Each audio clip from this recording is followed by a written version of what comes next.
मध्य प्रदेश के व्यवहारी शहडोल से रेत उत्खनन व भंडारण पर स्टिंग ऑपरेशन का दूसरा भाग देखिए।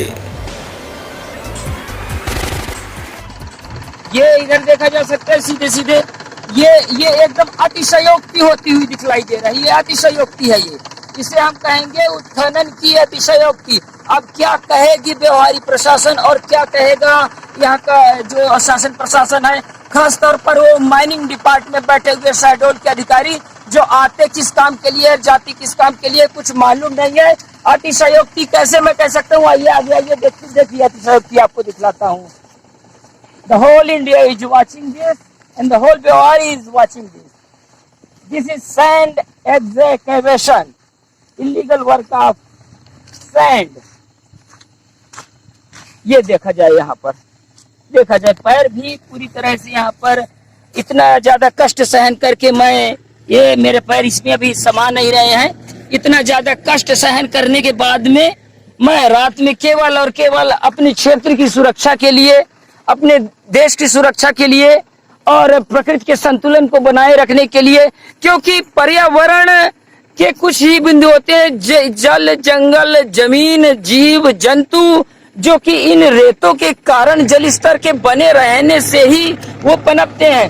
परंतु आज जब मैंने स्वयं ये ठाना कि मैं आकर के यहाँ पर इसकी जांच करूंगा, तो मुझे देखने पर बहुत ही अफसोस हो रहा है, रोना आ रहा है कि क्या पता ये सृष्टि का विनाश कब हो जाएगा। इधर भी आते जाएंगे, देखेंगे।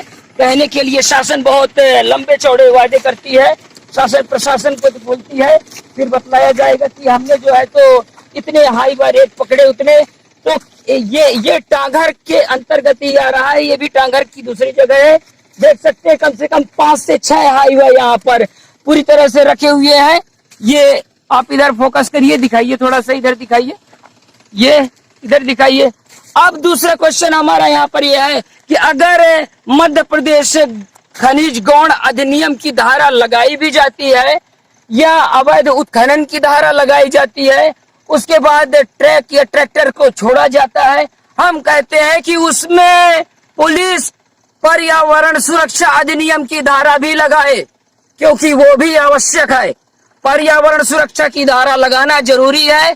जितनी ज्यादा से ज्यादा प्रकृति को नुकसान, पानी को नुकसान, GSI को नुकसान, नियम कानूनों का उल्लंघन, violation of rules and regulations जिसको कहा जाता है, तो ये प्रिवेंशन ऑफ करप्शन एक्ट भी अगर हम कहें तो कुछ कम नहीं कहलाएगा।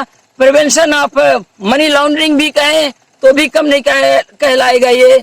और जैसा कि वो हम कहेंगे कि मनी ब्लोइंग एक्ट जो चलता है, जिसमें कि ये रहता है कि किसी भी प्रकार से अगर किसी नियम कानून का पालन नहीं किया जा रहा है, या प्रशासनिक अधिकारी या शासकीय अमला जैसे पटवारी हो गए, RI हो गए, या और भी लोक सेवक हो गए जो इस तरह की कार्यों को नहीं कर पा रहे हैं, उनके लिए होता है कि भाई वो नहीं आ रहे हैं और उनको जो है इस व्हिसिल ब्लोइंग एक्ट यानी व्हिसिल ब्लोइंग प्रिवेंशन एक्ट जिसको कहा जाता है, तो व्हिसिल ब्लोइंग प्रिवेंशन एक्ट का उल्लंघन हो रहा है। मैं ये भी कहना चाहूंगा, क्योंकि अगर आगे ये मामला जाएगा और इसको अगर मैं कोर्ट में डालूंगा तो हो सकता है माननीय उच्च न्यायालय हमारी कुछ सुन ले और आगामी मानव जाति की पीढ़ी को बचा सके, जीव जंतुओं को बचा सके। जय हिंद।